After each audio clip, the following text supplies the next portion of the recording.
Bonjour et bienvenue dans le podcast NBA Corner où nous allons pour la première fois de l'histoire décerner nos trophées de l'année.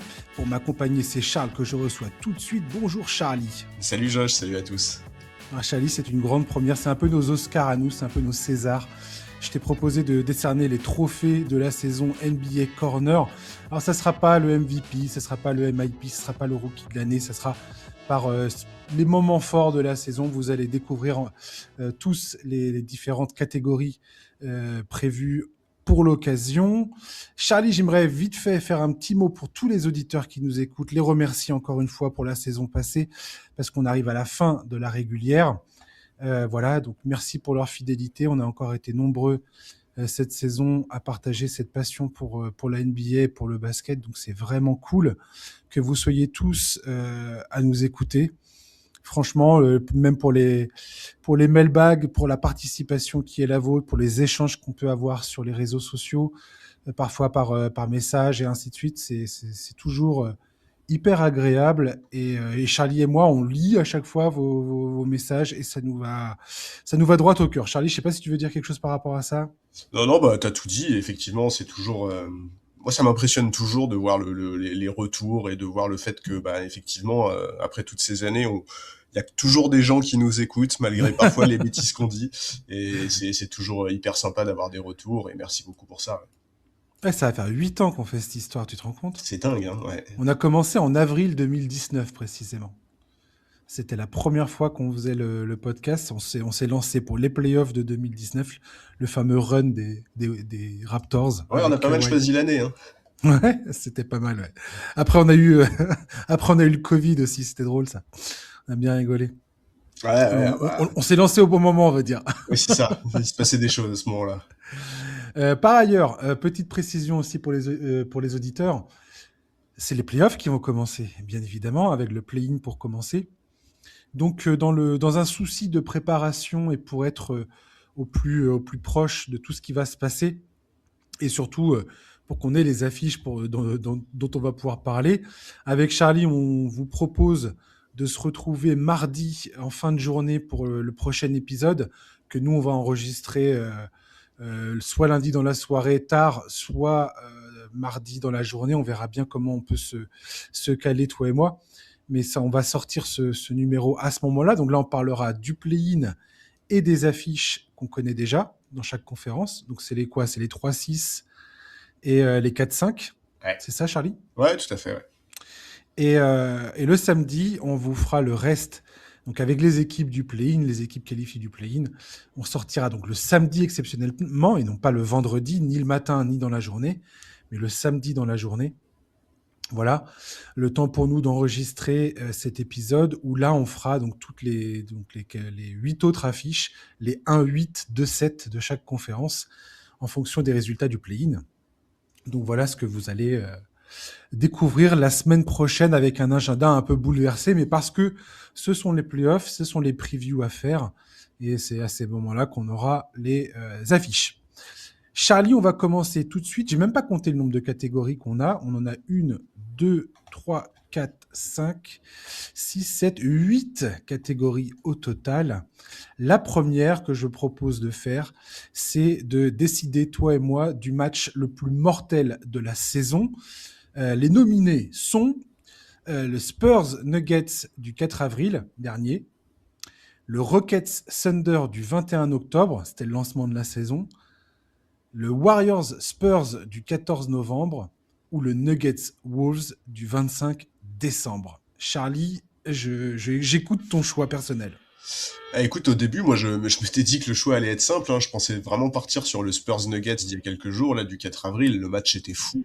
On a tout dedans, les perfs individuels des deux stars de l'équipe, des lieutenants au niveau, le scénario avec une victoire en overtime. Enfin, c'est sans aucune contestation un des tout meilleurs matchs de la saison et en plus une affiche que j'ai envie de retrouver en playoff, comme on l'a évoqué il y a quelques jours. Ensuite, j'ai vu la liste de matchs que tu m'as envoyé. Je me suis rappelé ce début de saison, puisque le match Rockets Thunder du 21 octobre, pardon, c'était l'ouverture de la saison. Première sortie de KD avec les Rockets, un Alperen Sengun dans la lignée de son Eurobasket, le 5 majeur des Rockets d'une taille pas possible. Il starte le match avec Amen Thompson, Kevin Durant, Jabari Smith Jr., Sengun, Steven Adams, bref, une taille affolante. En face, Shai Gilgeous-Alexander qui monte en puissance au fil du match et qui finit par aller chercher la win en double overtime sur lancer franc après avoir forcé la 6e faute de KD. Ensuite, il y a le Nuggets Wolves donc de Noël. C'est le jour de Noël. Exactement, ouais. C'est encore un match qui se joue en overtime. C'est encore des perfs hallucinantes. Les 44 points d'Anthony Edwards, le tir à 3 points qu'il met pour aller chercher la prolongation alors que Denver menait largement à l'entame du 4e quart.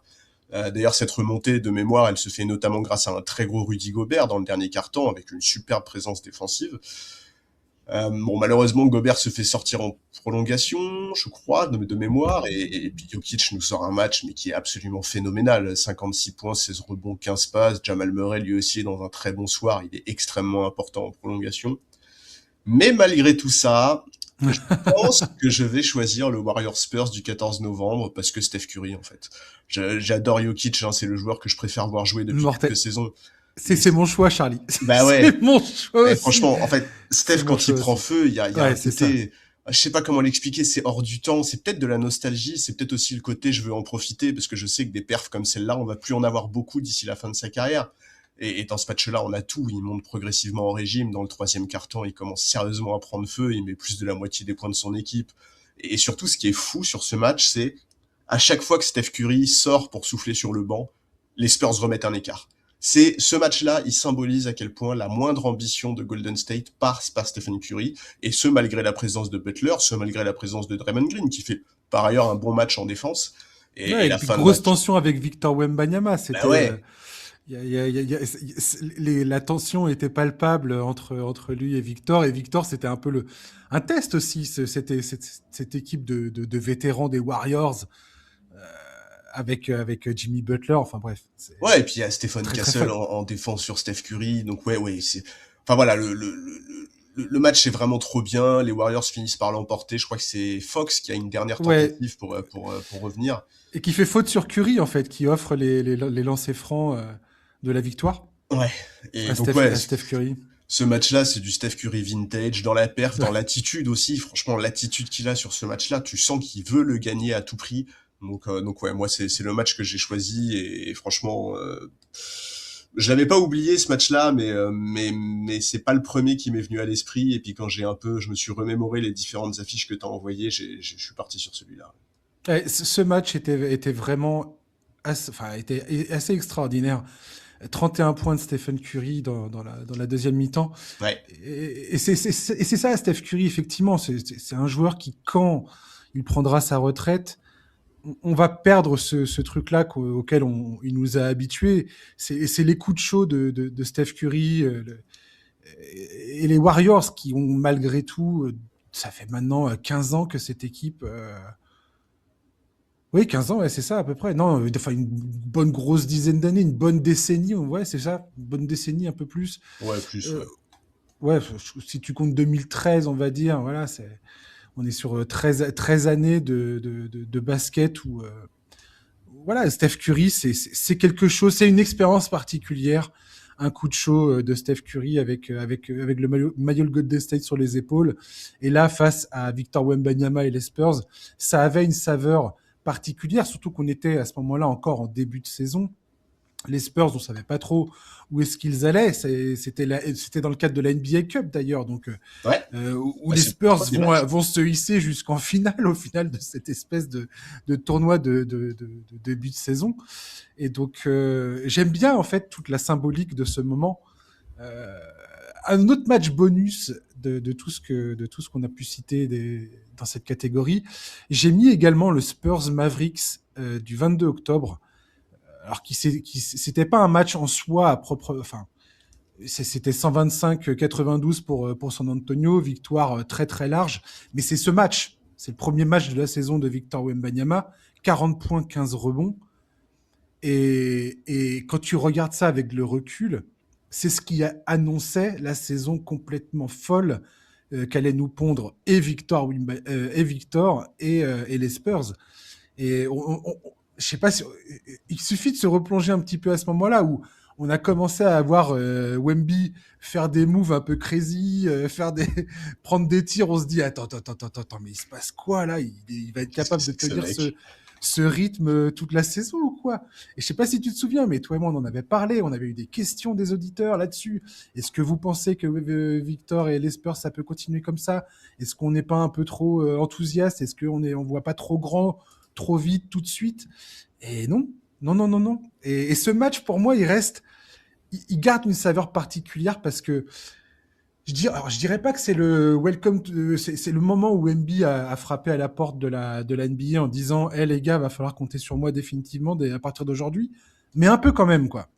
C'est-à-dire que ça restera peut-être le premier match où Wembanyama s'est installé, et on ne le savait pas encore, mais dans le haut du panier des meilleurs joueurs de la ligue, je Ouais, pense. ouais, je suis d'accord, mais je suis d'accord. Et globalement, en fait, il y a plein de matchs des Spurs cette saison qui sont marquants. Tu vois, là, il y a un autre qui me revient à l'esprit, c'est le match contre les Clippers au début du mois de mars, où les Spurs sont menés de 25 points, alors qu'ils sont encore à ce moment-là un peu dans la course à la première place contre le Thunder. Et ils remontent de 25 points pour aller s'imposer. Enfin, avec un Wembanyama qui joue assez peu, parce que je crois qu'il est en back-to-back, et malgré le fait qu'il joue assez peu, il joue que 21 minutes, il met 27 points, 10 rebonds, 4 contre, il est élément moteur dans la remontée, et ils finissent par aller s'imposer. Ouais, il y a pas mal de matchs des Spurs cette saison qui ont été vraiment, vraiment cool. Ouais, les Spurs et les Nuggets, quelque part, quand j'ai bossé sur cette catégorie, sont peut-être les deux équipes. Alors après, les Nuggets, je suis pas objectif parce que c'est mon équipe de cœur et je regarde absolument tous les matchs. Donc, et je peux aimer des matchs des Nuggets où n'importe quel fan NBA trouverait ça totalement étrange et inintéressant. Mais, euh, mais ouais, c'est quand même deux franchises qui reviennent énormément dans les matchs que j'ai le plus apprécié cette saison. Et voilà. Et c'est Warriors Spurs qui remportent la palme. Ouais, mais je suis bien d'accord avec ça. Et puis, je pense que ça tient aussi au fait que Jokic et Wembanyama sont tous les deux, à leur manière, des joueurs qui sont vraiment fascinants. Ouais, complètement. Ouais. Euh, Deuxième catégorie, la performance individuelle la plus impressionnante de la saison. Les nominés sont Bam Adebayo pour ses 83 points face aux Wizards, le match de Noël de Nikola Jokic, justement, avec, je rappelle, 18 points en prolongation. C'était un record battu de Stephen Curry qui en a marqué 17 dans un match de 2016. Voilà. Le match clutch de Shai Gilgeous-Alexander face à Denver le 9 mars, où il assassine l'équipe à coup de panier à 3 points, où il y a grosso modo personne qui arrive à l'empêcher de prendre ce match, ou le coup de chaud de Luka Doncic au mois de mars. Charlie, je te laisse choisir, nous partager ton choix. Ah, j'ai presque eu envie de choisir les 83 points juste à cause des réactions haineuses que ça a suscité, et j'avoue qu'au-delà de ça, c'est une perf historique. L'aspect physique de la chose a été complètement minimisé. C'est une perf incroyable, pardon, n'en déplaise à ceux qui ne l'acceptent pas. Le match de Noël de Nikola Jokic, bon, on l'a évoqué juste avant, c'est une des performances les plus hallucinantes de la saison. Ce qu'il fait en prolongation, c'est absolument dingue. Ça symbolise complètement à quel point Nikola Jokic est un joueur all-time, et à quel point on ne devrait pas bouder notre plaisir face à lui. Le clutch de Shai Gilgeous-Alexander face à Denver, sa perf, elle est énorme. Alors, pas tant au scoring en soi, parce que rien que cette saison, des matchs à 35 points ou plus, il doit en avoir une bonne vingtaine, mais d'abord, il y a ce boulot à la création. Il lâche 15 passes décisives sans aucune balle perdue sur le match. Il y a le scénario aussi de la fin de rencontre. Jokic et Murray qui permettent à Denver de revenir à 126 partout avec moins de 10 secondes à jouer. Et tu sens que le mec avait juste décidé de gagner ce match. Il va chercher la win sur un shoot monstrueux. Je sais plus face à qui il est. C'est Spencer Jones, je crois, qui défend sur lui et qui Il y peut a absolument Spencer rien faire. Jones et je crois qu'il y a Christian Brown aussi à un moment. Enfin, oui, Spencer Jones a même fait un post LinkedIn où il parle justement de se prendre des 3 points clutch toute la saison dans la tronche. Bah Et dans ce match, il s'en prend un, effectivement. Ouais. ouais, c'est celui de la victoire, ouais.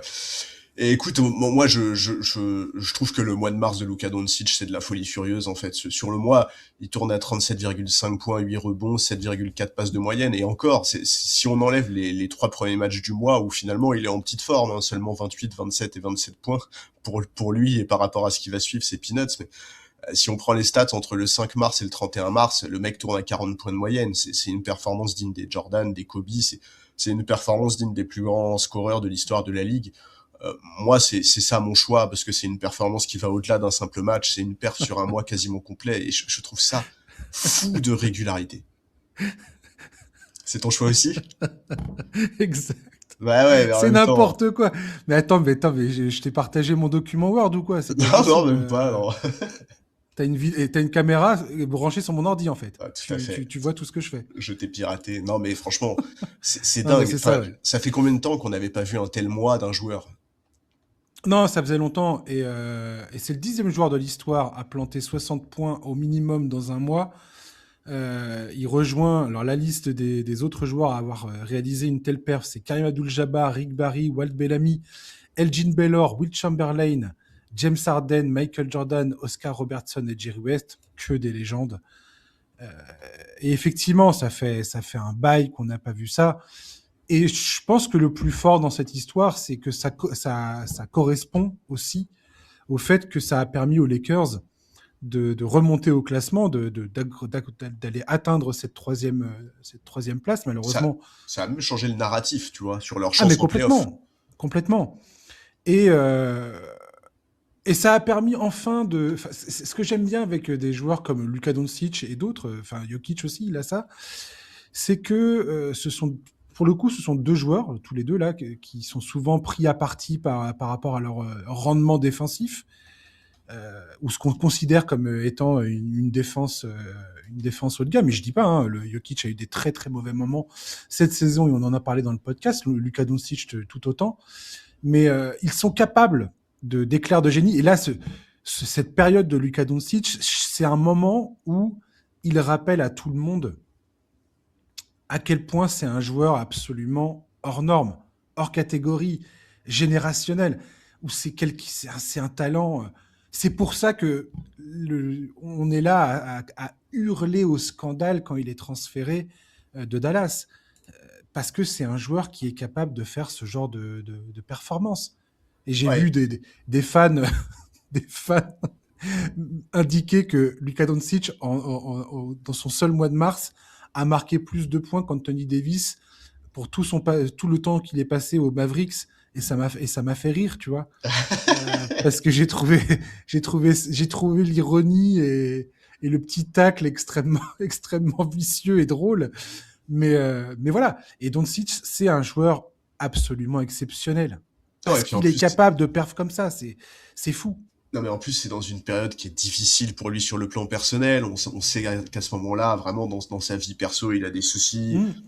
Et vraiment, t'as le sentiment que le mec s'est dit, ok, bah, je vais me défouler sur le parquet. Et Mm. vraiment, tous les adversaires des Lakers sur ce mois de mars ont pris le même tarif. C'est un truc de fou. Enfin, vraiment, ouais, c'était génial, cette période de Luka, et c'est ce qui rend aussi sa blessure si frustrante. Et on retrouve un petit peu ce Luka Doncic des playoffs avec Dallas, ce run jusqu'en finale.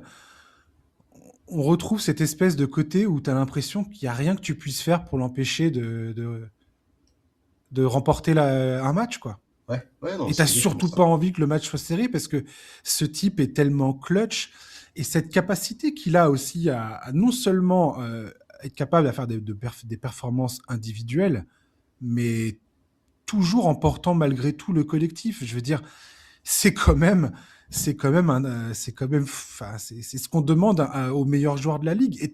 Et t'as beaucoup de joueurs, je trouve, qui sont capables d'avoir des perfs individuels sans jamais forcément avoir une influence sur le collectif.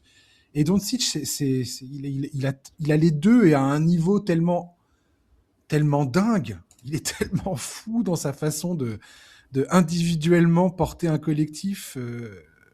Et t'as l'impression qu'il est capable de se sortir de n'importe quelle situation. Je trouve ça fascinant. Vraiment fascinant. Oui, parce que c'est ça, c'est qu'on l'a pas précisé, mais effectivement, le mois de mars de Luka Doncic débouche sur un mois de mars des Lakers à 15 victoires de défaite. C'est-à-dire C'est qu'effectivement, ça. c'est pas juste de la perf pour de la perf, c'est de la perf qui fait gagner son équipe. Exactement, ouais.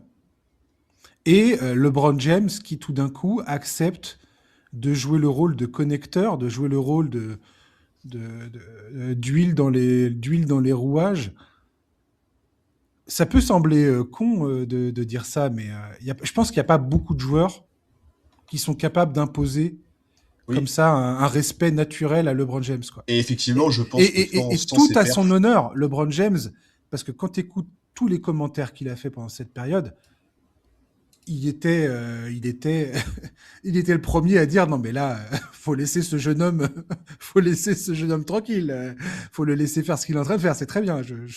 Je n'oppose aucune résistance à tout ça. ouais, c'est ça. Et, Mais et c'est tout à son honneur d'avoir oui, su s'adapter, trouver un rôle qui lui, là aussi, portait le collectif. Et c'est bien ça une équipe de basket, c'est quand chacun détermine, enfin, a son rôle et le joue à la perfection. Et quand tu as LeBron James qui joue le rôle de connecteur et pour organiser, être un espèce de second créateur surqualifié, putain, mais on a bien vu, voilà, comme tu dis, les Lakers, tout de suite, les résultats sont ressentis immédiatement. ouais, non, mais c'est clair. Et effectivement, je pense que sans ces perfs du mois de mars de Luka Doncic, c'est beaucoup plus difficile pour LeBron d'accepter de se mettre en retrait comme il l'a fait par la suite. Ça, c'est clair. On n'a jamais vu LeBron se mettre en retrait avec Anthony Davis, par exemple. Non, mais il a Je- je- jamais eu un coéquipier, tu vois, Non, mais voilà, il a jamais eu un coéquipier qui a fait de telles perfs dans toute sa carrière, en fait. exactement. Mais Anthony Davis, pendant un moment, nous a dit ah ça va Oui, être ah le bah oui, futur, oui. ça va être le futur des Lakers. Et même LeBron, à un moment, insinuait le fait que le but c'était de faire un passage de relais à Anthony Davis. C'est jamais ce qui s'est passé. Non. Bah, après, Anthony Davis a jamais pris les choses en main non plus, mais je suis tout à fait Tout d'accord à avec toi. fait. Effectivement, ça a longtemps été la grande théorie que Anthony Davis allait devenir la première option et que LeBron allait se mettre en retrait. C'est quelque chose qui s'est jamais traduit de manière concrète sur le parquet. On est d'accord. Troisième catégorie, le moment rookie le plus marquant de la saison. Parmi les nominés, nous avons Con Canopel, c'est 34 points avec 8 3 points inscrits dans son face-à-face avec Cooper Flag le 29 janvier dernier. Les 51 points de Cooper Flag le 4 avril, devenant le plus jeune joueur et seulement le troisième rookie ces 30 dernières années à planter un match à 50 points ou plus. Et Vijay Combe, et c'est 34 points pour son premier match NBA, meilleur total inscrit par un rookie pour un premier match depuis Will Chamberlain le 24 octobre 1959. Voilà, ce sont nos trois nominés. Charlie, je te laisse annoncer ton choix. Bah, c'est un choix difficile parce que le match entre Charlotte et Dallas fin janvier, il est incroyable. Ah, il t'a plu ce match-là, Ah hein. ouais, ouais, je l'ai Ça, je le adoré. sais, ça. Je l'ai adoré, mais je pense que pour une fois, on va pas être d'accord. Ce Ah, match, il est fou. Hein. La perf de Canupel est incroyable. Flag fait un match aussi complètement taré. Mais moi, je vais quand même partir sur les 51 points de Cooper Flag début avril. Ah non, t'as aussi ce choix-là? Ah non, mais là, oui. je me suis dit, il va prendre Canupel, c'est son chouchou et tout. Écoute, ce match, en fait, il est dingue. La perf est dingue. Et surtout, en fait, ce qui me marque, moi, bon, déjà, c'est la première fois de l'histoire de la Ligue qu'un mec de moins de 20 piges met 50 points. Et en fait, c'est pas juste un hasard, c'est pas juste un truc exceptionnel qu'il a fait une fois. Il en met 49 contre Charlotte fin janvier, il en met 45 contre les Lakers il y a quelques jours. C'est quelque chose qu'il aurait pu faire plus tôt dans la saison ou reproduire par la suite. C'est pas juste un match qui est un incident, tu vois. C'est juste que Cooper Flag est un talent absolument invraisemblable et il a une capacité à scorer qui est absolument folle. Donc, moi, je vais partir là-dessus. J'ai adoré effectivement le match entre Charlotte et Dallas et je trouve qu'en plus symboliquement il est magnifique parce qu'il met en valeur les deux rookies sensations de cette QV. Mais ouais, je vais partir sur le match de Cooper Flag. On peut pas minimiser le fait qu'un rookie mette 50 points dans un match NBA. On peut pas Mm. minimiser le fait qu'il aurait pu le faire à plusieurs reprises cette saison. C'est une perf qui est trop folle pour moi.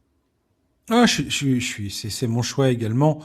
Ça change pas le fait que pour moi, Concanopel reste le rookie de l'année pour sa constance, pour tout ce qu'il a apporté à Charlotte, pour plein de raisons. Ce sont deux profils de toute façon. Je pense qu'il n'y a pas de mauvais choix entre Concanopel et Cooper Flag pour ce titre de rookie de l'année, qu'on soit bien clair.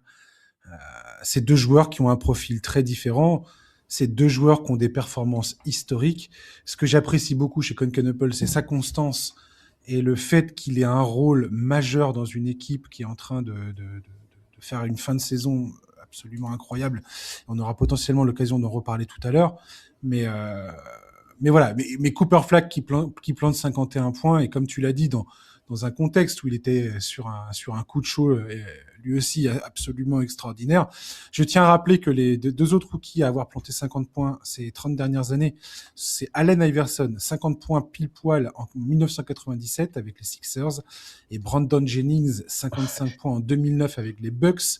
Je me souviendrai toujours du discours autour de Brandon Jennings où tout le monde voyait ce mec-là devenir une future superstar de la ligue.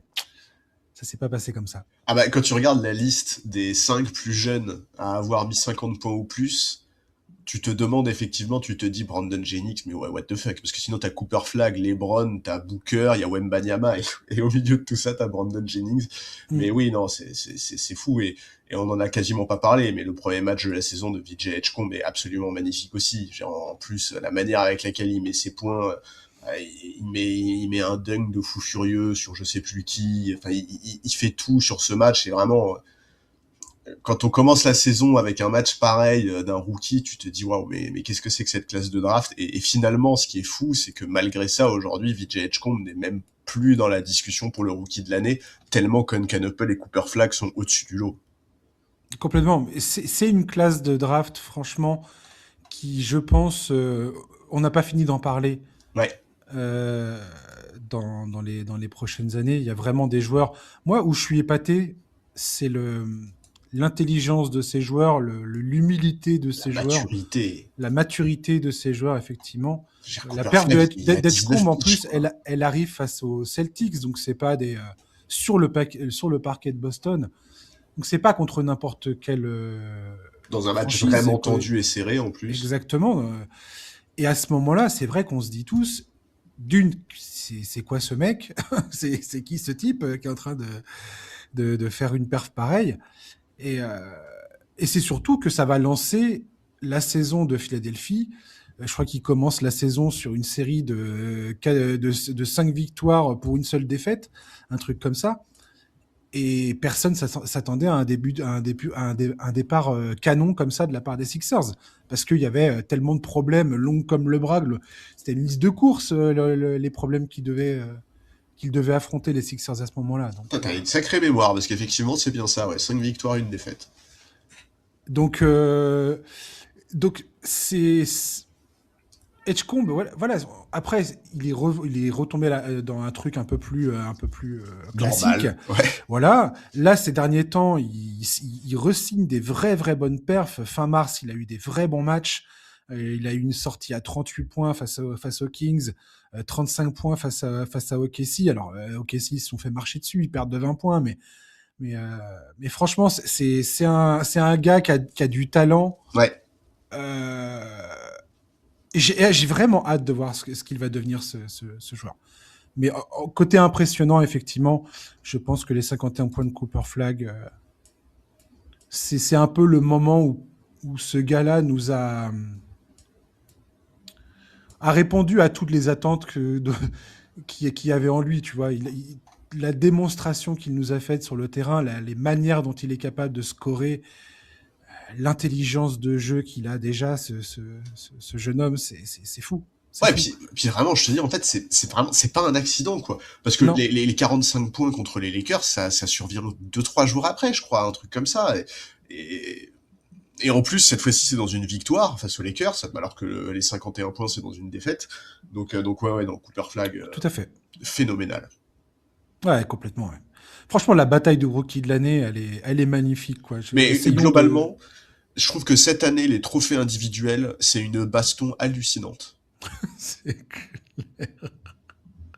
C'est clair. Je change d'avis comme de chemise sur le Most Improved, sur le coach de l'année. Il y a toutes les 24 heures, je suis là à me dire, attends, non, mais on est sûr là, on est sûr pour cette question-là, là. C'est fou. Mais voilà, on est gâté aussi. C'est parce qu'il y a eu des bons trucs, quoi, qui se sont passés. C'est parce que ça vaut la peine et qu'il y a eu des très très bonnes perfs et des équipes et des performances, coaching, tout ça qui méritent le détour. Nouvelle catégorie, le moment le plus lunaire de la saison, le moment un peu what the fuck de la saison. Les nominés sont Cam Thomas, éjecté de partout. Plus personne n'en veut. La vieille chaussette, Cam Thomas. Desmond Bane, qui, à 2 reprises cette saison, s'est mis à balancer des ballons violemment contre d'autres joueurs. Je pense notamment à OG Anunoby et Okongwu face à Atlanta. Pour qui, pourquoi, on ne sait pas, mais je me souviens de m'être dit, mais c'est quoi qu'est-ce qui se passe? La baston entre Moussa Diabaté et Jalen Duren. Nikola Jokic, qui ressemble à un tueur à gages quand il empoigne Jalen Williams dans la défaite, là, justement, face au Thunder. Ou le retour de Jason Tatum. Charlie, je te laisse annoncer ton choix. Écoute, déjà, alors, Diabaté Duren, je trouve pas ça si fou dans le sens où c'est le genre de choses qui arrivent, tu vois. Le match, il était tendu, physique, il y avait une grosse intensité, ça a fini par partir en vrille, mais... Diabaté qui arrive à se libérer de toutes les personnes qui essayent de le calmer. Ouais. Moi, j'ai quand même trouvé ça assez fou, quoi. Oui, mais tu vois, c'est rare que tu vois un mec qui est capable de faire ça, quoi. Je suis d'accord, mais je trouve que dans le contexte du match, c'est pas si lunaire que ça, tu vois. D'accord. Ça s'inscrit dans un contexte où tu te dis, bon, bah voilà, ça a fini par déraper, mais il y avait les ingrédients pour. La tête de fou furieux de Nikola Jokic, ce qui est génial, c'est que ça fait un mème. Qui est devenu un mème exactement. sur Internet. Mais en même temps, bon, Jalen Williams, c'est un fou furieux, ce mec. Hein. Le gars a essayé de se mettre entre Jokic et Lou Dort. Mais pour rien au monde, je fais ça, moi. Vraiment, tu vois, vraiment, s'il y a bien deux mecs entre qui j'ai pas envie de me mettre, c'est ces deux-là. Et le taf de Jalen Williams, c'est de sortir Nikola Jokic d'un match. Oui. Je veux dire, ce mec se fait éjecter, le Thunder n'en a strictement rien à taper. Jokic sort pour Denver, c'est la fin du monde, quoi. Voilà. Ensuite, bon, le trajet de Cam Thomas, bah. Me dis pas qu'on va avoir le même choix encore. C'est un peu what the fuck, mais en même temps, bon bah, on le sait très bien quand NBA les choses vont très vite. On sait très bien que ce profil de joueur, parfois, ça peut coincer.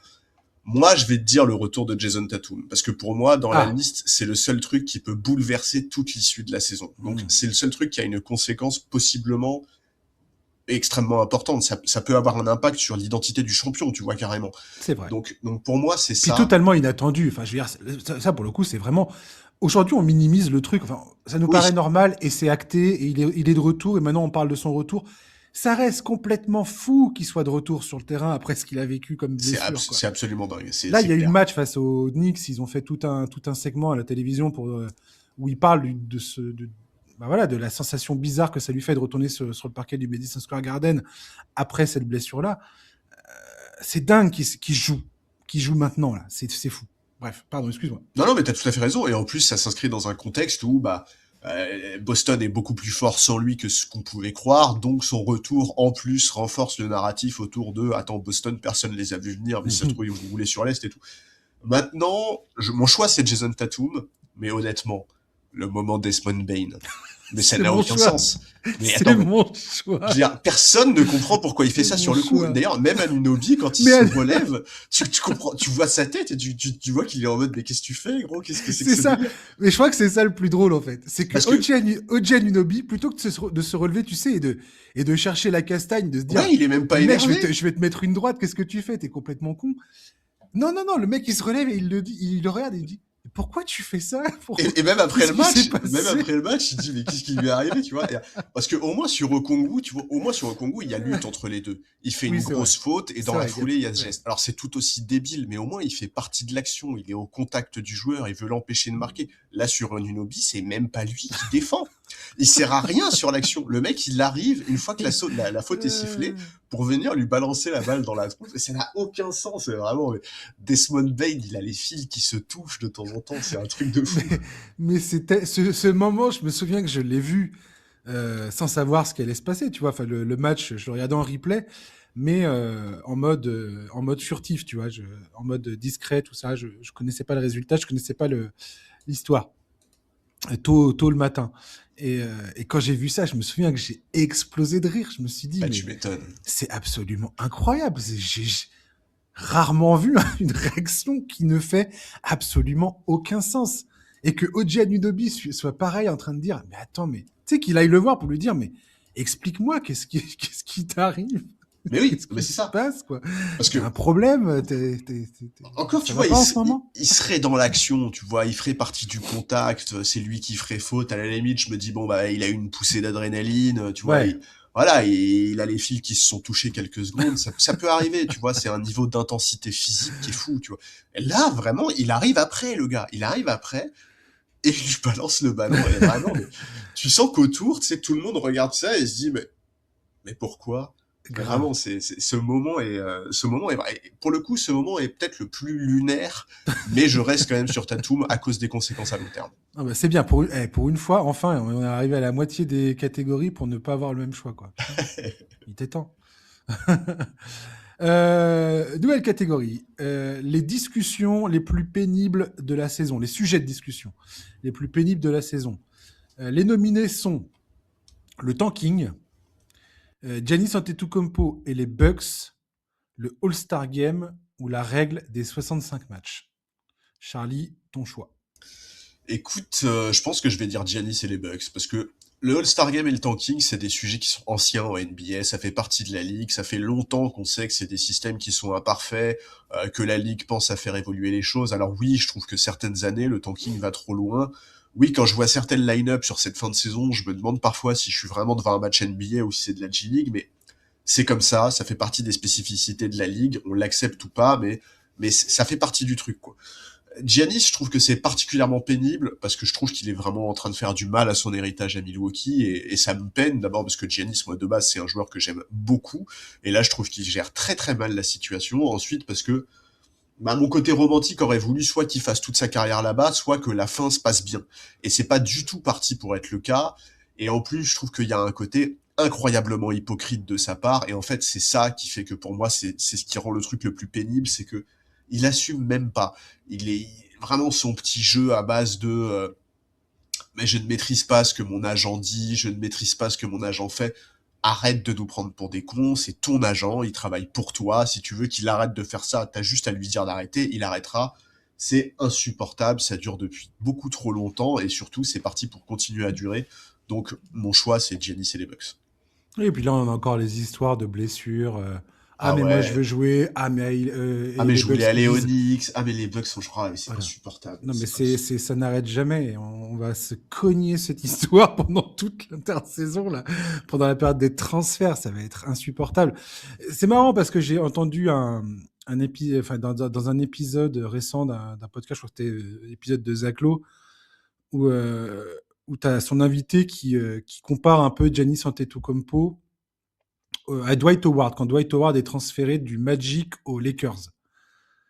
Et, alors non pas c'est pas une comparaison des deux joueurs par rapport à leur profil, mais malgré tout, ce que j'ai trouvé très intéressant, c'est qu'il partait du point de vue que ce sont deux joueurs extrêmement physiques qui comptent sur leur physique pour dominer avec leur jeu, leur capacité à scorer à l'intérieur, qui sont pas foncièrement bons au lancer franc, qui n'ont pas Oui. vraiment de shoot extérieur à proprement parler, sur lequel ils peuvent se reposer. Tout du moins, les défenses sont contentes de laisser Giannis Antetokounmpo prendre un tir à mi-distance ou un tir à 3 points. C'est une victoire pour les défenses adverses à chaque fois qu'il prend une telle décision.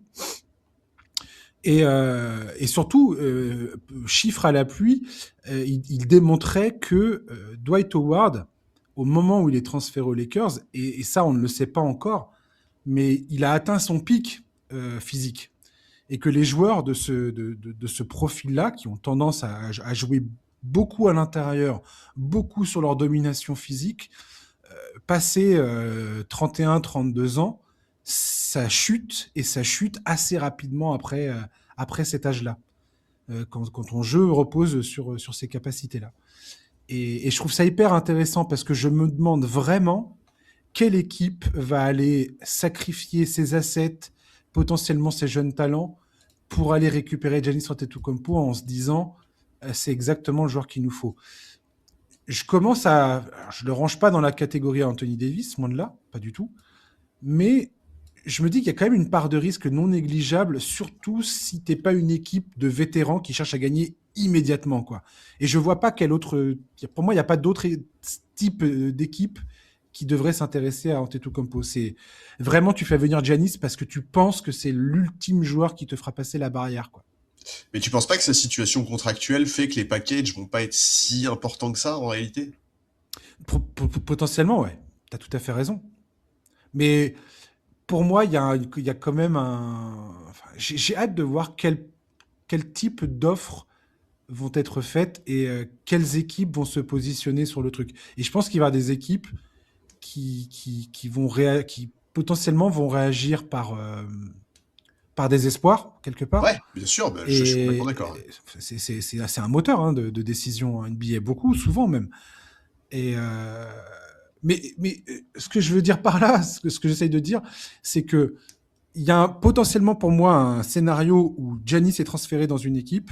On est tous là à dire waouh, incroyable cette équipe, ça y est, elle passe un palier, elle est définitivement considérée comme un contender l'année prochaine. Et potentiellement, ça va être une désillusion, quoi.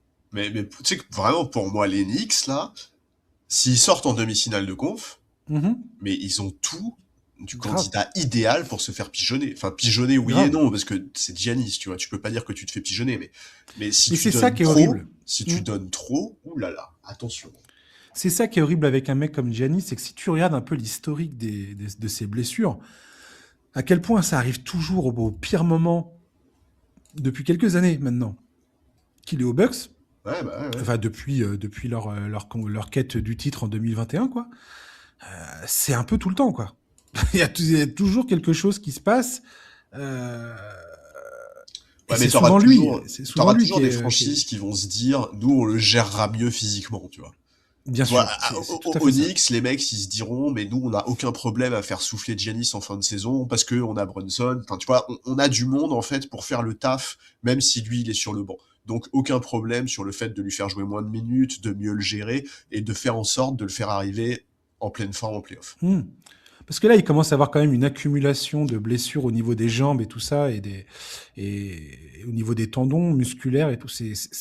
Ça devient un vrai truc à prendre en considération aujourd'hui, je pense, dans la façon qu'on aura de juger Giannis et ce qui va se passer à l'intersaison, quoi. On verra bien. Moi, mon choix pour ce truc-là, j'ai hésité longtemps. Alors, moi, c'est pas du tout Giannis pour le coup sur lequel j'ai hésité parce que je voulais plus en parler justement. C'est- Donc peut-être que ça aurait dû être mon choix, mais j'ai hésité beaucoup entre le tanking et la règle des 65 matchs. Ok. Ce sont deux sujets qui dominent totalement cette fin de saison. J'ai choisi le tanking parce que pour moi, on est en train enfin, les annonces qui ont été faites par Adam Silver, les, là, il y a de nouveaux articles là, qui sont sortis avec de nouvelles propositions, des nouveaux ajustements, où l'idée serait de priver les trois dernières équipes de la plus haute probabilité d'avoir les plus hauts pics de draft, et donc de favoriser les équipes de 4 à 10 pour améliorer leur proba d'avoir le top pick. Euh, Encore une fois, je ne pense pas que ce genre de choses va bien se passer. J'ai l'impression que ça va créer quantité d'effets pervers. Là, on a déjà un tiers des équipes qui tankent de façon éhontée. Mais en On fait, connaît les équipes qui jouent en playoff depuis quasiment le 5 février. On sait qui va y aller, on sait qui va pas y aller. Et c'est une vraie course à la médiocrité de plus. Il y a John Hollinger qui a fait un papier pour expliquer que le pourcentage de défaites des équipes qui sont en train de tanker est encore plus bas que la pire équipe de l'histoire, les Bobcats de 2011-2012. Donc c'est absolument catastrophique. En plus, avec des défaites qui sont dramatiquement à sens unique. Donc, bah, en fait, c'est surtout que moi, ce qui me gêne dans cette proposition-là, c'est que pour le coup, tu vas vraiment désavantager les équipes faibles. Parce que une fois que ta position mais dans bien les 10 sûr, pires bilans, elle est sécurisée, les 10 pires bilans vont tous commencer à essayer de gagner. Tu sécurises ta place dans les 10 pires bilans, et ensuite tu commences à essayer de gagner. Sauf que c'est à ce moment-là où tu vas commencer à essayer de gagner que les vraies équipes faibles vont se retrouver à la ramasse par rapport aux autres, en fait. Donc oui, en et je réalité, ce pense système, il pénalisera ceux qui méritent le exactement. plus d'avoir un haut choix de draft. Et, et encore une fois, on va pas revenir là-dessus. Il y a la compétence même des franchises, donc personne ne discute jamais. Et ça m'énerve en fait. Et, euh, et pour moi, la chose qui changerait vraiment, c'est la proposition qu'on avait évoquée l'autre fois, qui avait été présentée sur le site ESPN, qui est de dire, style, après la date limite des transferts, les équipes qui sont hors course, enfin, date limite des transferts ou All-Star Game, peu importe, mais les équipes qui sont hors course entament une dernière partie de saison où l'objectif est de gagner. Ça peut vraiment changer les choses. En fait, si tu incites les équipes à gagner le plus de matchs possible pour se placer, je pense que ça peut effectivement avoir des effets bénéfiques. Bah, sauf Mais que là tant encore, tu pénalises les équipes les plus faibles. En fait, dès l'instant où tu demandes aux équipes de bas de tableau de gagner pour avoir un haut pic, tu vas pénaliser les équipes qui ne cherchent pas à perdre, mais qui perdent parce qu'elles sont faibles. bien sûr, mais pour moi, c'est le seul moyen de contraindre le truc. Aujourd'hui, je vois pas comment, de toute façon, on ne va pas priver ces équipes qui sont en fin de tableau Ah bah de je suis se faire d'accord, lourder. dans Dans la tous les tendance actuelle, tu systèmes, as raison, ouais, ouais, tout à fait. elles sont, quoi qu'il arrive, c'est elles qui sont visées par les mesures, par les, par les, par les réformes de la draft et tout ça, de la loterie. Donc, et tout ça m'épuise en fait. J'ai l'impression qu'on fait tout un pataquès pour quelque chose qui, je pense, a un gros potentiel de se retourner contre les décisionnaires, quoi. Ouais, Et la règle des 65 matchs est assez haute aussi dans l'histoire. Parce que là, il y a plein d'articles qui parlent et de joueurs. Enfin, je veux dire, il faut bien considérer qu'aujourd'hui, on est à deux doigts de. Il y a Anthony Edwards qui est hors trophée, hors All-NBA Team. Kate Cunningham, Luka Doncic peut être compris là-dedans, sachant qu'il a manqué des matchs aussi pour assister à la naissance de sa fille en décembre. Jokic, il est pas encore sûr d'y être. Victor Wembanyama non plus. En fait, la NBA avec cette règle a créé un système où ça ne prend pas en compte la NBA moderne, parce que la NBA a tellement évolué et on voudrait que les joueurs jouent tout le temps, tout le temps, tout le temps, tout le temps, mais c'est pas des machines en fait, les gars. Il y Non, a un c'est moment, clair. il va falloir bien considérer que le jeu a tellement évolué, il y a tellement des changements de rythme, c'est tellement différent la façon de jouer aujourd'hui que Ah, puis tout le monde l'impact n'est pas sur Michael les. Bridges en fait, quoi. Tout le monde n'est pas capable de Oui. jouer tout le temps, tous les matchs, plus de 35 minutes par match. C'est Et un moment, quoi, tu vas forcer des joueurs à bourriner comme des, alors qu'ils ont eu des blessures sévères ou qu'il faut prendre en considération, qui nécessitent du repos.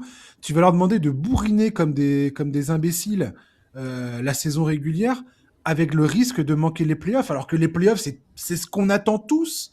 Enfin, je veux dire, pour moi, si t'es la NBA, si tu te soucies un tant soit peu du produit, parce que c'est un produit de consommation, hein, on est tous là à consommer quelque chose. Euh, je sais pas, il y a un moment où tu prends ça en considération et tu te dis, attendez, il faut quand même sauver nos meilleurs joueurs et les playoffs. Et je parle même pas là des erreurs historiques dans les palmarès que ça va créer, les erreurs de contrat que ça va créer, où tu vas avoir des équipes qui vont se retrouver avec des joueurs où jamais ils auraient pensé qu'ils allaient se retrouver éligibles à des hausses de contrat avec des pourcentages de salary cap. Tout peut devenir complètement stupide en fait dans ce règlement-là. Et quand j'entends Adam Silver dire ah mais je vois pas le problème, il fallait bien tracer une ligne dans le sable et c'est comme ça et c'est pas autrement, bah je suis désolé non quoi. Il y a un moment il va falloir mettre un peu de nuance dans ce règlement. On voit bien que c'est n'importe quoi. Les All NBA Teams, si les recours ou si certains joueurs n'atteignent pas la barre des 65, on va se retrouver avec des All-NBA Teams qui n'ont strictement aucun sens, qui ne reflètent absolument pas la saison NBA qu'on a vécue.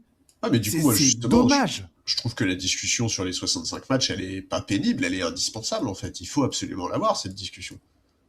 Mais je dis qu'elle est pénible dans le sens où on tourne autour du pot de manière incessante autour d'un truc qui pour moi est relativement simple. C'est arrêtons le truc rigide de la barre des 65 matchs et réformons ce truc-là. C'est pas du tout ce qu'a dit Adam Silver l'autre fois, hein. Ah non, pas du tout, c'est clair. Ah oui, Le mec, il est là, non, je vois pas le problème.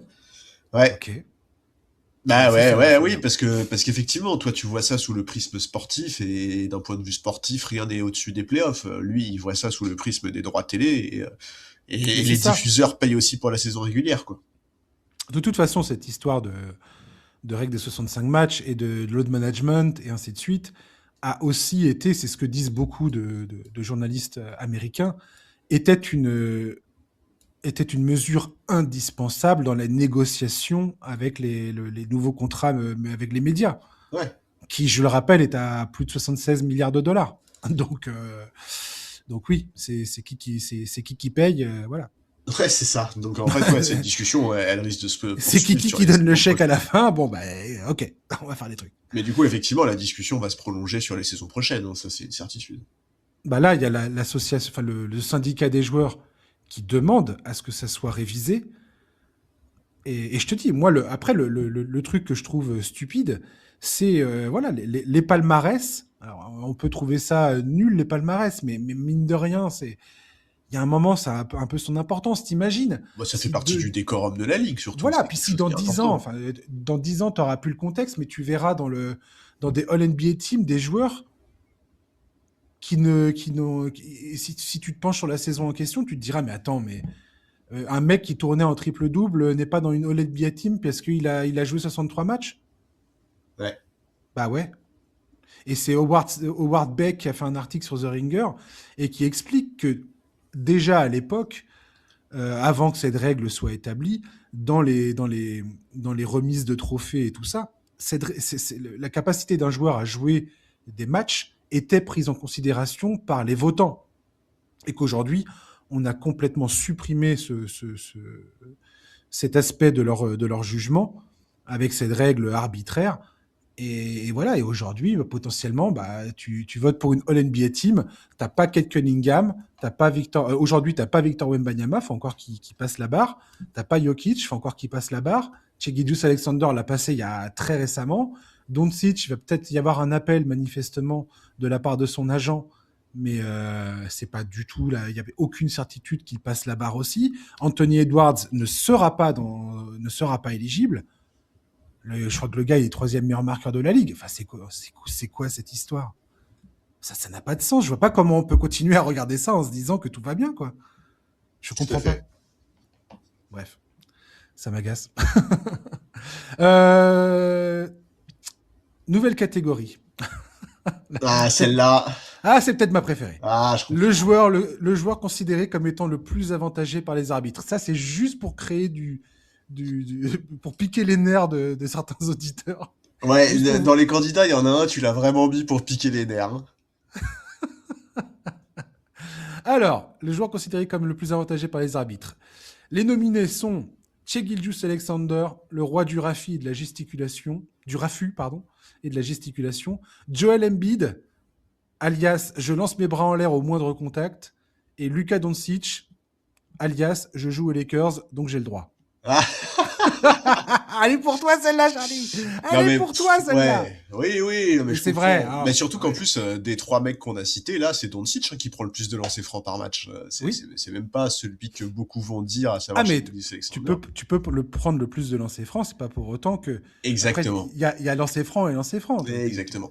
Écoute, ça me semble difficile de pas dire Shai Gilgeous-Alexander pour être honnête. Hein. Je veux dire, c'est global. En fait, c'est parce que c'est pas juste lui. Parfois, c'est toute son équipe qui se voit autoriser, notamment certaines défenses qui sont systématiquement sifflées chez les autres. Euh, Moi, j'avoue que j'ai assez hâte de voir comment ça va se passer en playoff, parce que l'année dernière, en playoff, il a eu des coups de sifflet aberrants chez Gilgeous-Alexander. Franchement, d'ailleurs, c'est à ce moment-là que certains insiders ont commencé à lancer le débat sur une forme de favoritisme. Il est, pour moi, sans aucun doute, le meilleur en NBA pour aller chercher les fautes et pour les obtenir. Si tu ajoutes à ça l'intensité parfois très limite de la défense d'OKC, ça me semble difficile de pas dire Shai Gilgeous-Alexander. Embiid, franchement, il a même pas joué 40 matchs. Tu peux pas dire que c'est le plus avantagé cette saison. C'est pas juste vraiment Il y a, lui tu il y l'as a mis son dans les match, il y a candidats son juste match, pour. il y a son match récemment là face au Heat où il m'a fait hurler de rire avec des tentatives où il essaye d'obtenir des coups de sifflet. J'étais là à me dire mais c'est pas possible. Quoi. Le mec il abuse tellement, mais carrément c'est juste pour la blague. Non, mais bien sûr. Non, mais, Il y a non, mais beaucoup de sur une second saison degré. complète, Embiid a tout à fait sa place là-dessus. Hein. Embiid est quand même très très fort pour aller chercher des fautes. Donc sur une saison complète, il a tout à fait sa place dans les nominés. Mais ouais, non, moi je vais dire Shai Gilgeous-Alexander sans la moindre hésitation. En fait, très sincèrement, sans critiquer les joueurs, parce que c'est pas les joueurs qui ont le sifflet dans la bouche, Non, c'est pas là, ouais, c'est mais pas leur faute. je m'interroge très, très honnêtement sur parfois des fautes qui sont sifflées sur certains joueurs et d'autres pas du tout. Et je me demande pourquoi. Ou des fois, j'ai l'impression qu'il y a autant de contacts d'un cas à l'autre, et il y en a un qui va avoir systématiquement le sifflet et l'autre c'est Allez, pas du dis-le, c'est tout. qui l'autre? C'est qui l'autre? Bah, dans le cas, si on compare deux joueurs qui jouent le même poste, Embiid a des contacts dans la raquette où il obtient ses lancers francs tranquillement, sans rechigner. Jokic Voilà. peut se faire labourer les côtes et les bras. Il n'y a rien qui se passe. Shai Alexander, si tu le compares par exemple à Anthony Edwards, Anthony Edwards crée des contacts dans la raquette qui me semblent tout à fait équivalents à ceux que crée Shai Alexander. Et il y a souvent des situations où Edwards n'a pas le coup de sifflet et je ne comprends pas pourquoi. Ouais, je suis d'accord.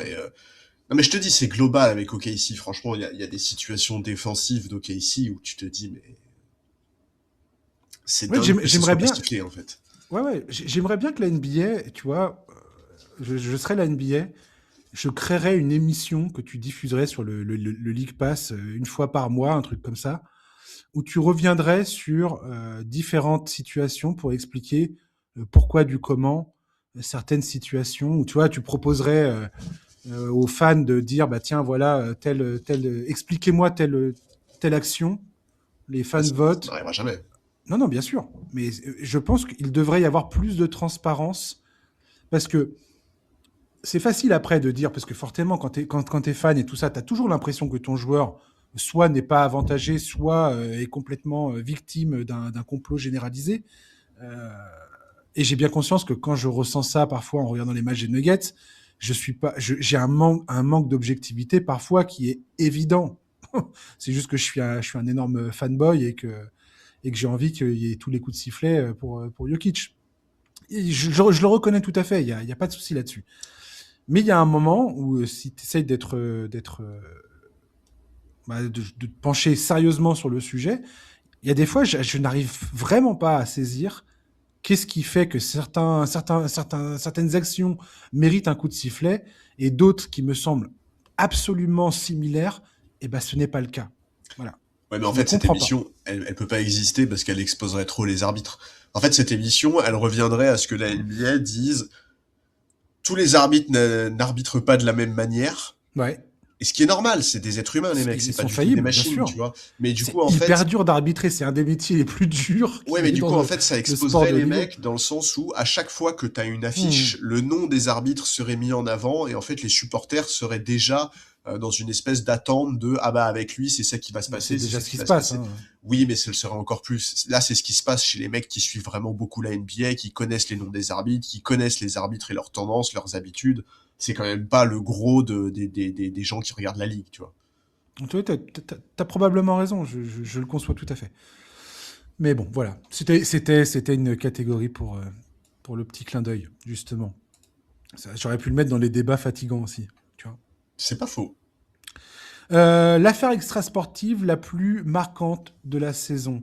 Les nominés sont Kawhi Leonard et les Clippers avec Aspiration, Chauncey Billups contraint de quitter le banc des Blazers, soupçonné d'avoir participé à des arrangements dans des tournois de poker et ainsi de suite, ou Giannis et Kalchi, le fait qu'ils détiennent des parts dans cette société qui évolue sur le marché prédictif euh, en plein questionnement sur l'impact justement des paris sportifs. Charlie, ton choix. Bah, a priori, la seule affaire qui a eu un impact direct sur une équipe, c'est celle de Billups, puisque les Blazers ont dû nommer Thiago Splitter à sa place après un match, mais en même temps, quand on voit le début de saison des Clippers, c'est difficile de se dire que la situation de Kawhi n'a eu aucun impact sportif. Alors évidemment, ça on projette, hein, on n'a pas de preuve du fait que ça ait joué un rôle, mais l'inverse me paraît très étonnant. Moi, je vais dire Aspiration, je pense, parce qu'on est toujours au stade de l'enquête, ce qui prouve aussi à Hmm. quel point l'affaire est très sensible. Aussi parce que certains insiders estiment que les sanctions pourraient être lourdes. Il y a certains insiders qui ont parlé de 5 choix de draft de sanctions, ce qui est quand même colossal.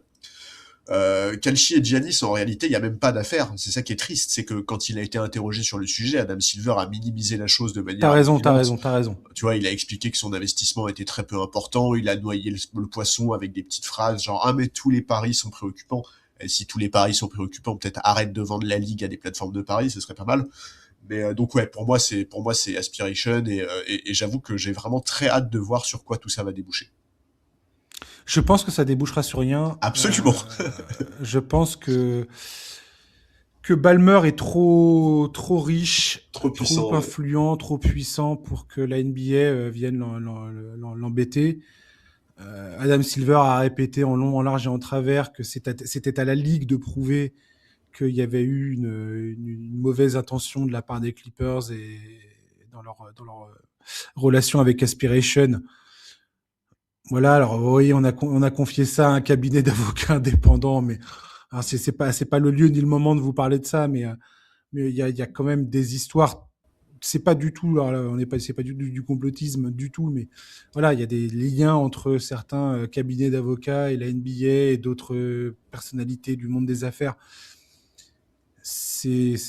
Voilà. On est en droit de douter du fait que ça puisse mener à quelque chose. La NBA va essayer de rendre une copie où ils montreront qu'ils ont fait preuve voilà, qu'ils ont essayé de faire la lumière sur cette histoire, qu'il y aura potentiellement quelques tapes sur les doigts chez les uns pour les uns et pour les autres, mais Ouais, il y aura rien de peut-être une très amende pour les conséquent. Clippers, quoi. Voilà, mais c'est Voilà. peanuts.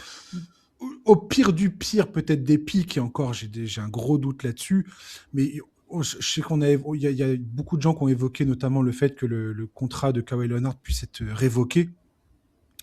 Je ne crois pas en ça du tout, pour le coup. Ça, Oui, et puis dans le pire j'ai des du mal cas, à le voir. s'il est révoqué, il va juste re-signer, quoi. Oui, mais dans ces cas-là, il n'aurait pas le droit de re-signer. Il serait révoqué et avec interdiction de retourner aux Clippers. Ce serait une façon de punir aussi les Clippers, quoi. Ouais, ça, pour le coup, j'y crois vraiment pas, du coup. Mais j'y crois pas. Écoute, on verra bien les histoires quand elle sera jugée. Chauncey Billups, cette histoire de Paris, de table de poker, de table de jeu et tout ça, c'est quand même. Quand tu lis les détails de cette histoire, c'est quand même assez dingue. Et les ramifications, je veux dire. Le truc est tentaculaire. Il y a les réseaux mafieux qui sont dans l'histoire. Tu te demandes ce qu'il fout là dans le scénario. T'as le FBI qui a fait des saisies partout, dans tous dans des endroits complètement fous. Ouais, mais Je je sais vais pas. dire un truc horrible, mais Ouais. c'est seulement Portland, quoi. Non, non, non, bien sûr, Tu non, non, vois, mais non mais c'est horrible hein, comme phrase parce qu'effectivement, si ce truc-là était arrivé aux Lakers ou aux Clippers ou aux Knicks ou aux Celtics, ça aurait fait infiniment plus de bruit et probablement que dans notre classement, ça aurait été à une place différente, tu vois. Mais c'est seulement Portland en fait. en fait, moi, les questions que je me pose quand je vois ce genre d'affaires, c'est à quel point il y a quelque chose, il y a plus derrière que ce Oui, qu'on voit. oui, c'est Kawhi beaucoup plus Leonard complexe. avec les Clippers avec Aspiration, il y a un moment où on a quand même eu pas mal de témoignages anonymes qui disaient en NBA, vous seriez étonné de savoir combien d'arrangements il existe entre les franchises et certains joueurs euh, sur des rémunérations parallèles. Mais je crois que c'est un sujet qui existe dans tous les sports qui possèdent un salary cap, hein. Je suis très loin Bien d'être sûr. spécialiste, mais si j'ai bien compris, il y a des affaires similaires au rugby, par exemple, en France, dans Mm. le top 14, où effectivement, dès lors que tu as un salary cap, bah, il y a des arrangements bah, pour trouver une manière de donner plus de fric aux joueurs sans que Mm. ça rentre dans le salary cap. En fait, l'histoire là, c'est que si Aspiration ne s'était pas retrouvé en cessation de paiement et dans une dans le cadre d'un procès qui implique certains de ses dirigeants, il n'y aurait pas eu tout ça. C'est parce qu'il y a un procès et parce qu'il y a des enquêtes approfondies qui sont faites que tout d'un coup, toutes ces informations sont ressorties, en fait, et sont accessibles, on va dire, pour des journalistes d'investigation. Mais sinon, on n'en aurait jamais rien su et il se serait rien passé. C'est ça qu'il faut retenir. Moi, j'ai quand même sélectionné Giannis et Kalchi. T'as raison, c'est pas une affaire en tant que telle. Mais moi, c'est peut-être un des trucs qui m'a le plus contrarié quelque part, parce que Kawaii Aspiration, on verra ce qu'il en est. Mais je suis pas tant que ça surpris qu'il existe un système comme celui-ci. Chauncey Billups, c'est l'étape de jeu. Ça, c'est autre chose, et on verra bien ce qu'il en ressortira de tout ça. Giannis et Kalchi, ça m'a marqué parce que on est là en train de dire aux joueurs, ouais, machin, si vous êtes soupçonné de participer à des paris et tout ça, à des paris truqués, on va vous tomber dessus et potentiellement ça sera l'exclusion à vie. alors là, la réponse de l'NBA a été de dire oui, mais les joueurs n'ont pas le droit de détenir plus de 1% de départ de ces sociétés, donc ils sont sur un marché prédictif qui est jugé comme mineur par la NBA, donc il n'y a pas de problème. Je rappelle qu'il y a quand même 25 millions de dollars qui ont été pariés sur son potentiel départ ou non de Milwaukee. Et les délits d'initiés potentiels dans ces histoires-là sont quand même colossaux, quoi. Enfin, je veux dire, c'est pas parce qu'un joueur détient un micro pourcentage c'est quand même tout est basé sur leur décision personnelle. Enfin, je veux dire, il y a un moment où ça pose un problème malgré tout, et que beaucoup d'autres journalistes ont pointé du doigt que pour l'instant ce sont des marchés naissants, mais potentiellement c'est des marchés qui, plus ils vont croître, plus ils vont générer du cash, et plus ça va être problématique. Donc, où ton pourcentage tout d'un coup va représenter des sommes énorme, du moins pour le commun des mortels. Ouais. Donc je sais pas, ça me dérange là, parce qu'il y a pour moi, il y a une vraie hypocrisie là-dedans, et j'aime pas l'idée qu'il y a derrière ce truc-là. Je trouve que le truc des paris sportifs, on parie de l'argent sur tel ou tel événement qui va se produire ou non, ça m'irrite de plus en plus, en fait. Ouais, c'est ça, c'est la place que c'est en train de prendre, ça je suis complètement d'accord avec toi. Et surtout que ça risque pour moi de compromettre véritablement la ligue. Vraiment. J'ai vraiment très peur de ça. Ouais, en tout cas, c'est sûr que c'est une tendance qui va s'accroître dans les années à venir. Giannis a juste donné le coup d'envoi. Ouais. Et toutes les formes que ça peut prendre derrière. Enfin, je me dis que aujourd'hui, la NBA joue un jeu extrêmement dangereux avec ses sociétés de paris sportifs. Euh, et le fait qu'aujourd'hui, ils ont quand même laissé cet argent-là rentrer et irriguer le cash flow de la NBA, c'est quand même. Enfin, pour moi, c'est un pari qui reste risqué, quoi. Je comprends bien l'attrait de l'argent, hein, mais, euh, mais voilà. Je pense que c'est un truc qui peut potentiellement mal tourner à un moment ou à un autre, quoi. On verra bien. Dernière catégorie, on arrive à la fin. Le parcours le plus inattendu de la saison. Les nominés sont les Hornets, qui étaient à 14 victoires, 26 défaites le 13 janvier, avant de devenir l'équipe la plus sexy de toute la NBA, avec le meilleur net rating de la NBA depuis le 1er janvier, meilleure attaque et meilleur 5 de la ligue, avec minimum 200 minutes jouées.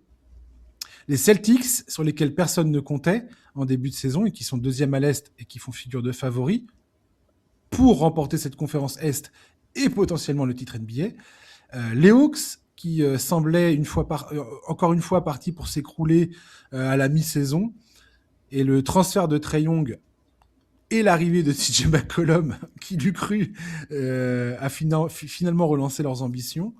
Et les Suns, qui ont encaissé le départ de Kevin Durant, Bradley Beal, ils ont comment dire, vidé son contrat étendu sur plusieurs années.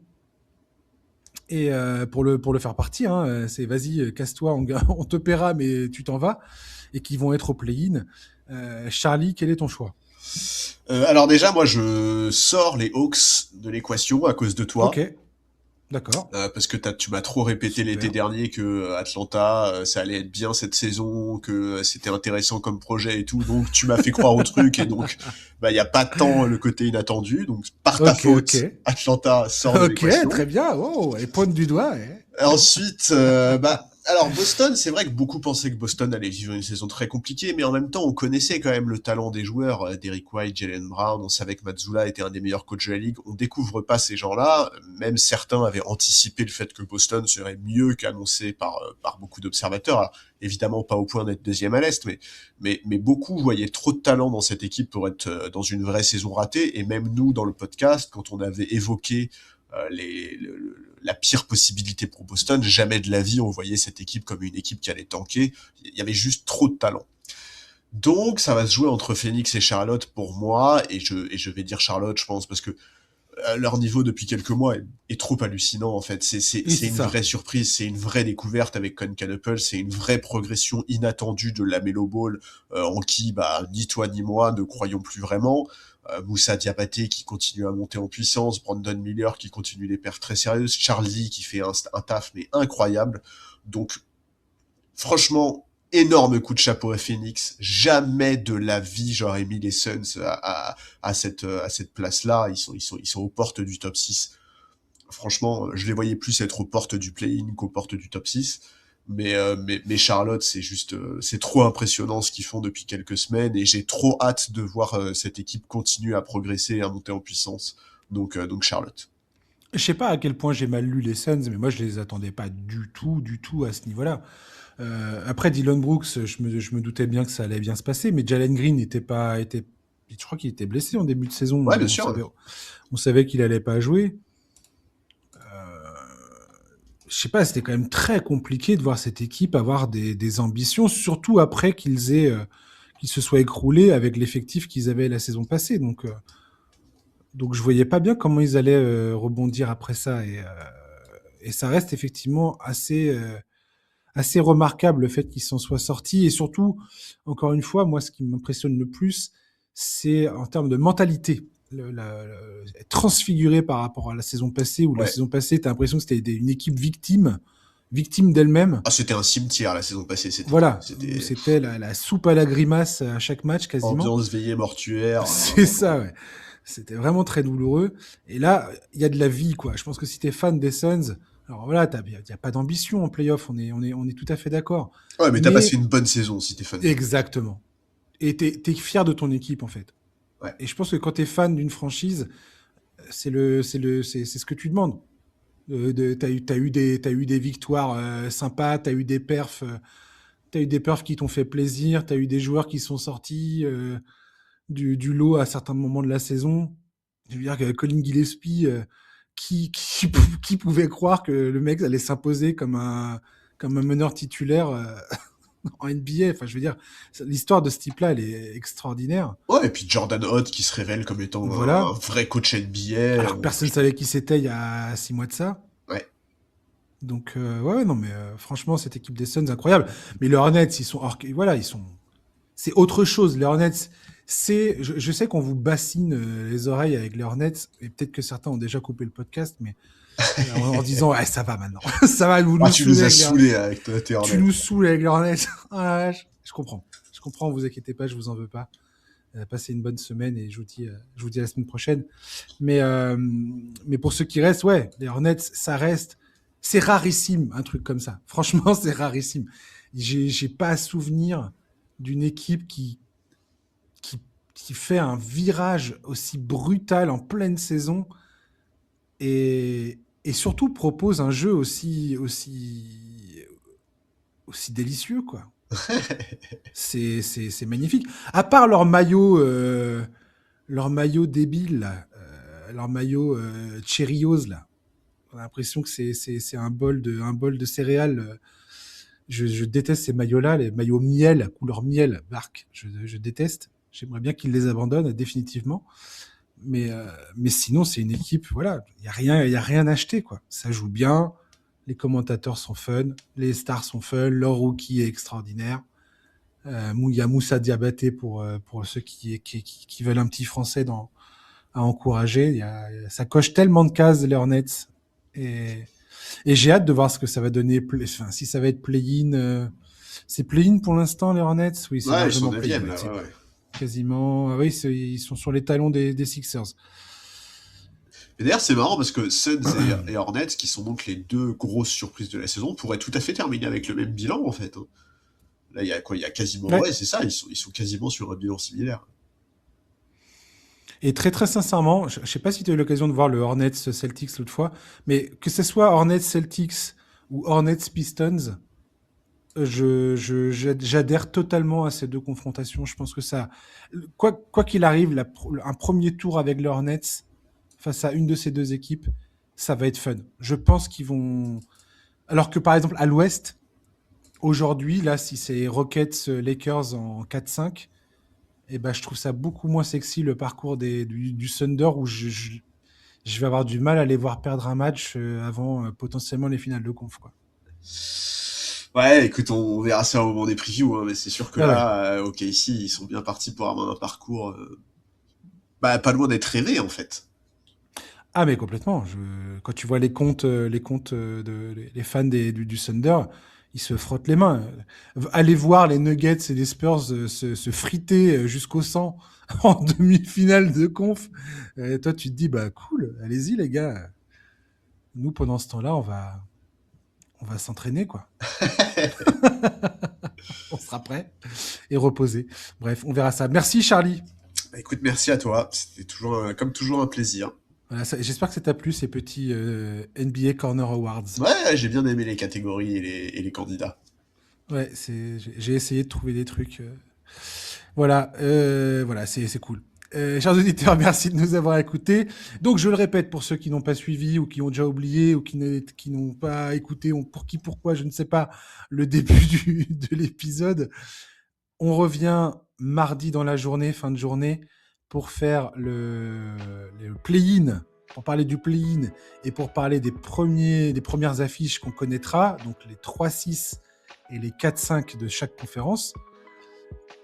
Et le vendredi, non, justement, après, ça sera pas le vendredi, mais ça sera le samedi, où on vous fera la preview des 4 séries qui ont été fixées après le play-in.